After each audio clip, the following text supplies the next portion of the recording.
Magandang araw mga bata!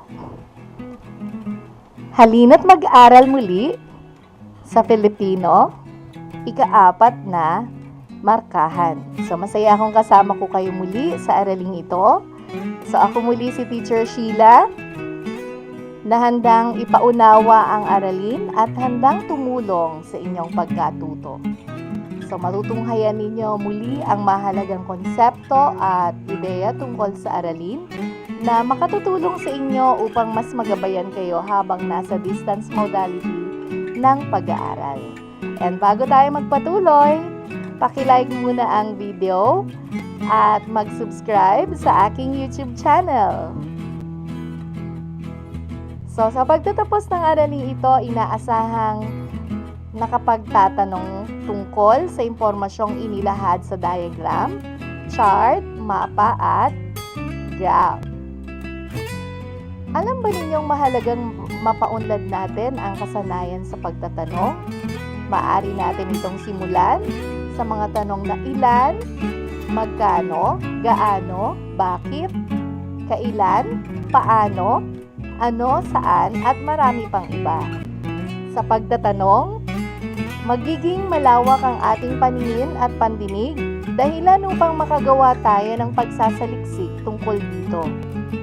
Ano-ano ba mga uri ng tanong? Merong practical na tanong, mga tanong na may kaakibat na solusyon o aplikasyon ayon sa sitwasyon. Halimbawa, alin ang mas mahalaga? Ang kaligtasan ba ng bawat mag-aaral at mga guro sa face-to-face modality o ang pag-aaral? Espekulatibo o pilosopikal na tanong. Ito yung mga tanong na humihingi ng palagay o pagpapalagay tungkol sa isang bagay o sitwasyon.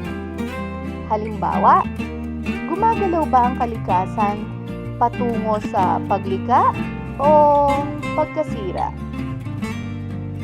Investigatibong tanong. Mga tanong na umuusisa o sumisiyasat tungkol sa isang pangyayari o sitwasyon. Halimbawa, ayon sa graph, ano-ano kaya ang mga iba pang gamit na tinutukoy? Susunod ay ang disiplinal na tanong. Mga tanong na umiikot sa mga paksang tinatalakay sa isang disiplina ng pag-aaral. Halimbawa, ayon sa graph, ano ang ipinakikita nito? Gaano ang itinaas ng timbang ni Pablito sa pagitan ng mga buwan ng Marso at Abril? Ilang kilogram ang bigat ni Pablito nung magtimbang siya? May pagbabago ba ang kanyang timbang? So, eto ang mga halimbawa ng disiplinal na tanong. Ang mga tanong ay may kaugnayan sa timbang ni Pablito sa loob ng 4 na buwan. Ano-ano ang mga katangian ng isang mabuting tanong? Una, syempre, ang pagkakaroon ng kaugnayan sa paksa. Malinaw, maikli, may malinaw na layunin, gumagabay ng walang pangunguna, at tumutulong sa pag-iisip. Halimbawa, ayon sa parehong graph, pie graph na nakita nyo na rin kanina, ilang bahagdan ang nakalaan sa pagkain? Aling pangangailangan ang may pinakamaliit na bahagdan? Aling pangangailangan naman ang may pinakamalaking bahagdan? Ilang bahagdan ang nakalaan sa damit? So mapapansin natin na malinaw at malinaw ang bawat tanong, no? At tinataglay nito ang katangian ng na nabanggit ko kanina. So, ano-ano ang mga uri ng chart o graph? Ang graph ay isang paglalarawan sa pamamagitan ng guhit, bar o pie upang ipakita ang dami, laki, sukat, at bilang sa ulat. Ipinakikita ito upang maging malinaw at madaling maunawaan ang resulta ng pagsusuri. Malaki ang naitutulong sa pag-uulat ng pagpapakita ng mga ilustrasyon o paglalarawan tulad ng graph. So ano-ano ang mga uri ng graph? Una, ginagamit ang bar graph sa pagpapakita ng dami, halaga, bigat at iba pa. Ito ay maaring patayo katulad ng nakikita nyo sa screen o pahalang o pahiga. Maaring 2, 3 o higit pa ang bar upang ihambing ito. So yan, makikita natin ngayon ang isang taong konsumo ng kuryente ng mag-anak na De La Cruz, mula noong Enero hanggang Disyembre. So ganyan ang halimbawa ng isang bar graph. So, mas maunawaan natin at mabibigyan ng interpretasyon kung papansinin natin at uunawain ang legend at scales na ginamit sa bar graph, no? Makikita natin dyan yung mga nakasaad na mga tala sa paligid, sa itaas o sa ibabang bahagi o kaya naman ay katulad niya, no, sa gilid, no? So maaari niyong matuklasan ang mga kahulugan batay sa legend na inyong nakikita. Kaya kinakailangan ng mabuting pagsusuri ng bawat bahagi, no, upang makabuo rin kayo ng inyong tanong kaugnay dito. So next ang line graph. So sa line graph, nagpapakita ng pagbabago o pag-unlad. Ang doble o higit pang linya ay ginagamit sa paghahambing ng 2 o higit pang datos. So makikita nyo ang line graph ng pagdalaw ng mga turista sa lungsod ng Antipolo sa huling 6 na buwan. So ngayon ay buwan ng May or Mayo, no, pabalik, no, Abril, Marso, Pebrero, Enero, Disyembre at Nobyembre. At makikita natin dito, no, maaring makabuo kayo ng mga tanong katulad ng anong buwan tumaas ang bilang ng mga turista sa lungsod ng Antipolo, o di kaya naman ay sa anong buwan bumaba ang pagdalaw ng mga turista sa lungsod ng Antipolo. So makikita natin buwan ng Disyembre at saka ng Abril. So ito yung panahon na nagkaroon ng lockdown, no? At ipinagbawal ang movement o paggalaw ng mga tao, no, sa NCR at iba pang lugar na kabilang sa bubbles area. So ano-ano mga uri ng graph? Pangatlo, pie graph. Sumusukat ito at naghahambing ito ng mga impormasyon sa pamamagitan ng paghahati-hati nito. So ipinakikita rito ang bahagdan o porsyento. So ayan. So makikita nyo ang ilustrasyon ng puok na pinagtatrabahuhan. Makikita nyo ulit, no? Pansinin at unawain ang mga kulay, ang legend at scales na ginamit sa ibaba, no? At makabubuo kayo ng mga tanong mula rito. Okay, pang-4, pictograph. Gumagamit ito ng mga larawan sa pagpapahayag ng mga datos. May katumbas na bilang ang bawat larawan kaya madali itong maunawaan. So makikita ninyo na ang bawat icon, no, ang katumbas nito ay 100,000 na bilang. So kung sa gawing kaliwa ay makikita nyo yung mga maling paniniwala ng mga tao laban sa bakuna kontra COVID-19. So, ano kayang tanong ang mabubuo ninyo mula rito? So, maaaring ilan ang bilang ng mga tao sa Pilipinas na naniniwala na hindi raw natin kailangan ng bakuna kung tayo ay nagkakaroon o kung tayo ay nagkaroon na ng COVID-19. So, ilang icons ang nakikita nyo?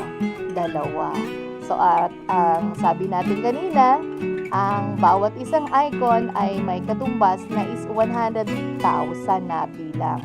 So, dalawang icon times 200, ang sagot niyan ay 200,000 na tao. No?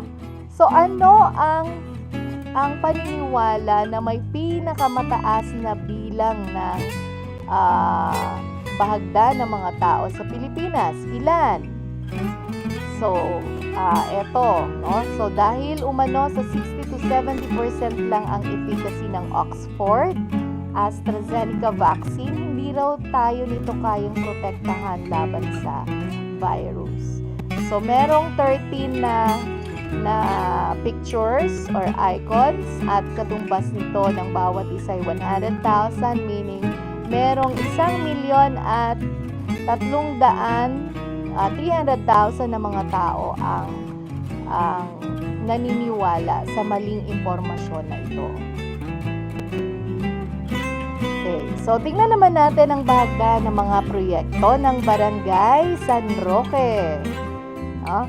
So, makikita nyo rito ang purok 1 hanggang purok 8, no? Makikita rin dito na ang purok 3 ang may pinakamababang proyekto na natatanggap mula sa pamahalaang barangay ng San Roque. Okay? So, ano-ano kayang mga tanong ang mabubuo nyo tungkol dito sa bar graph na ito? Okay, tingnan natin ang mga susunod na halimbawang tanong. Aling purok ang inaakala mong aabot sa 100% ang proyekto? So, yun. So, yan ay isang halimbawa ng tanong na mabubuo nyo mula doon sa bar graph. So, ang tamang sagot dyan ay purok 6. Another question, aling mga purok ang may magkatulad o magkapantay ang bahagdan ng proyektong nagawa?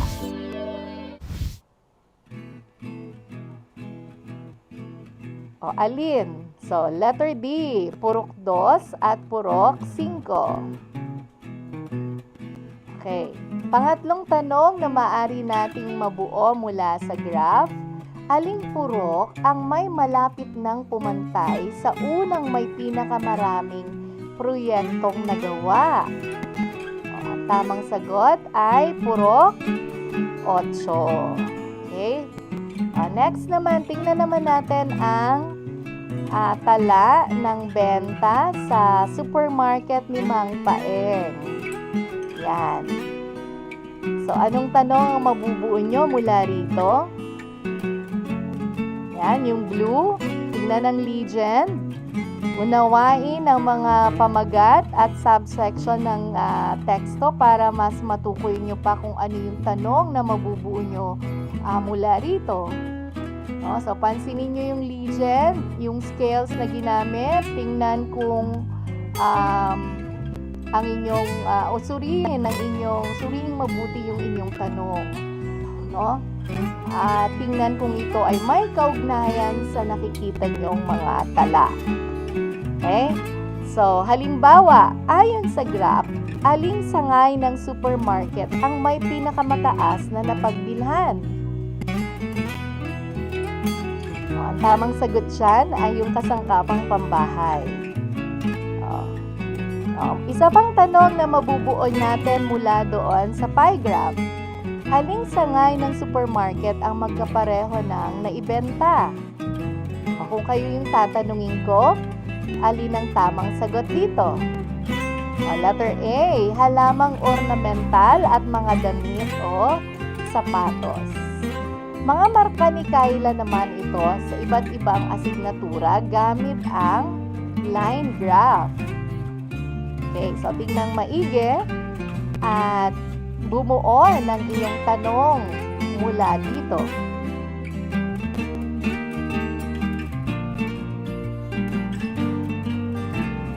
Tingnan natin kung parehas tayo ng nabuong tanong. Sa anong aralin mataas ang marka ni Raisa? So, ang tamang sagot dyan, syempre, ay ang Pilipino ayon sa pinakikita ng line graph. Panibagong tanong, anong marka ang pinakamataas na nakuha ni Raisa sa lahat ng aralin?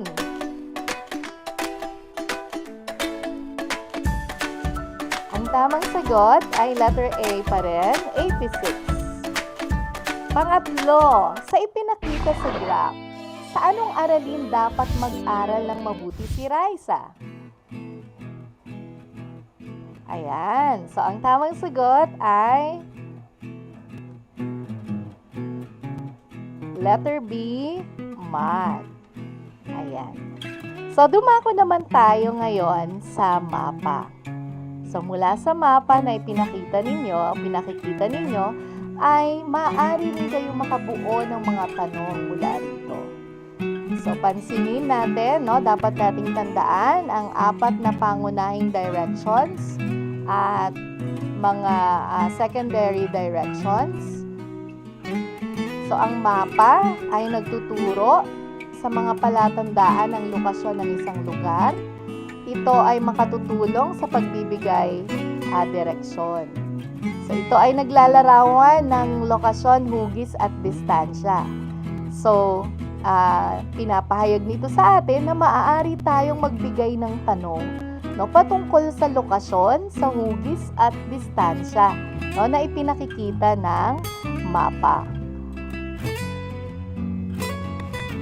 So, ayan. So, halimbawa, no, sa mapa ng Pilipinas, maaaring makabuo tayo ng tanong na aling bahagi ng Pilipinas ang malimit apektado ng malalakas na bagyo na pumasok sa hilagang silangan ng bansa. So, kinakailangan na alam natin yung 4 na pangunahing direksyon ng hilaga, timog, kanluran at silangan. Okay, kung kayo ang tatanungin ko ng tanong na ito, ano ang tamang sagot? Riyon ng Bicol. So, andito yung hilagang silangan ng bansa at nandito ang sa gawi dito natin makikita ang Bicol region, no? At ang Quezon. Okay, so anong lugar sa mapa ang makikita sa Timog Kanluran? Okay, so ang timog andito sa gawing ibaba, kanluran nasa gawing kaliwa, no? Yung sa pagitan ng kanluran at timog, ang timog kanluran. So tingnan niyo ang mapa. O, makikilala niyo ba kung ano-ano yung mga makikita niyong lugar sa timog kanluran? So ang tamang sagot ay Mindoro at Palawan. So ganun lang kadali mga bata, no? Ang pagbubuo ng tanong gamit ang mapa. Okay, pangatlo, kung ang Palawan ay isang isla, ano kaya ang ikinabubuhay ng mga tao rito? Ang tamang sagot, A, pangingisda at pagsasaka. Okay. Then, punta na tayo ngayon mga bata sa diagram. O, makikita nyo dyan ang Venn diagram, no, na at ang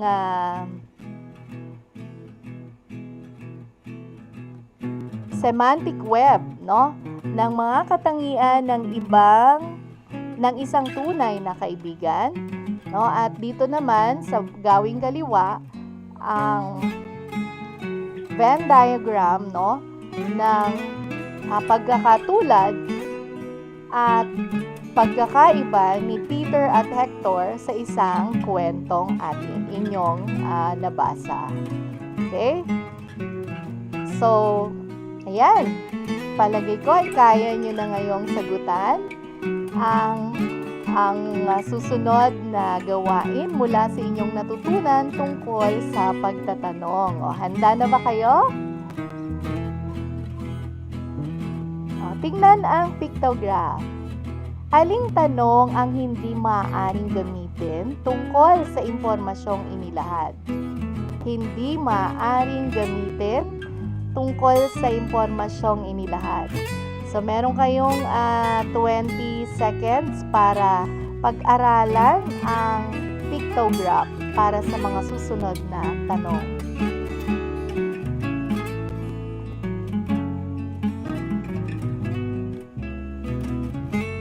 pag-aralan ng pictograph para mabuo ninyo ang inyong tanong.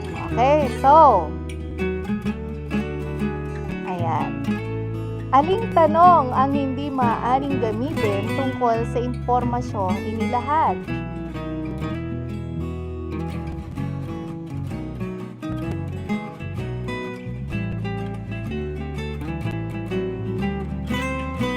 Ang tamang sagot? Letter D. Magkano ang kinita ng pamilya kada taon? Okay, pangalawa. Tingnan ang line graph. Aling tanong ang hindi maaaring gamitin tungkol sa impormasyong inilahad dito?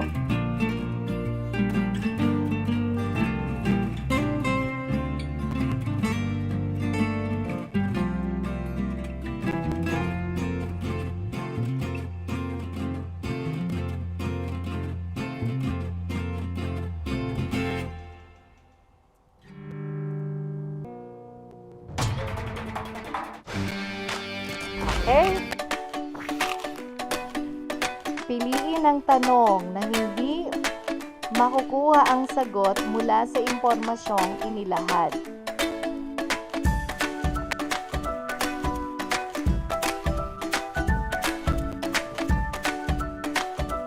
Okay, ang tamang sagot?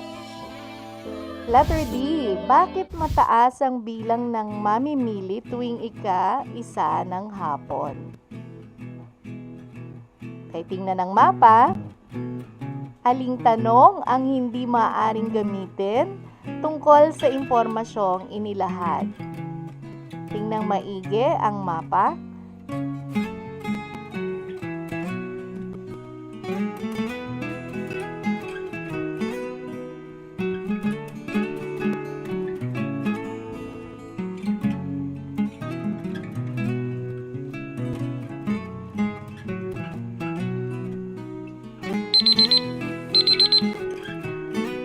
Okay? Pumili ng tanong na hindi maaaring gamitin tungkol sa impormasyong inilahad sa mapa.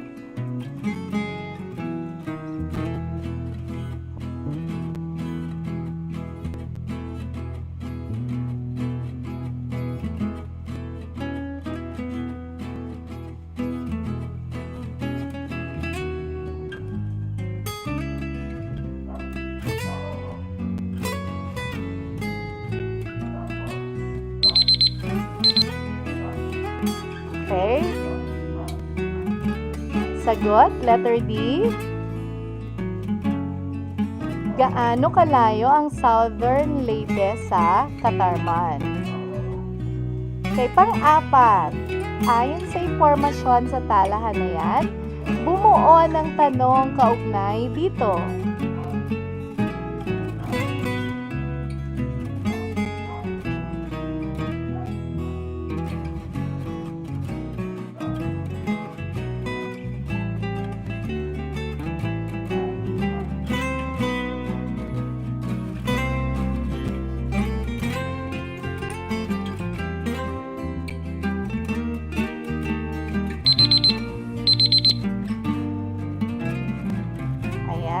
Okay, and pang-lima, ayon sa impormasyon sa pie graph ng kasarian ng mga taong nagkasakit ng COVID-19, bumuo ng tanong kaugnay dito.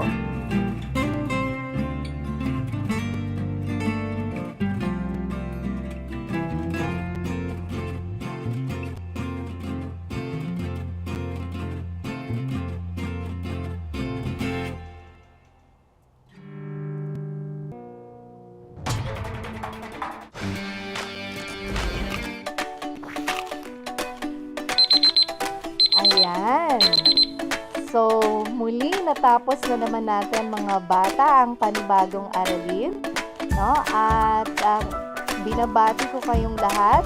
Salamat sa inyong pagsama sa akin sa araw na ito.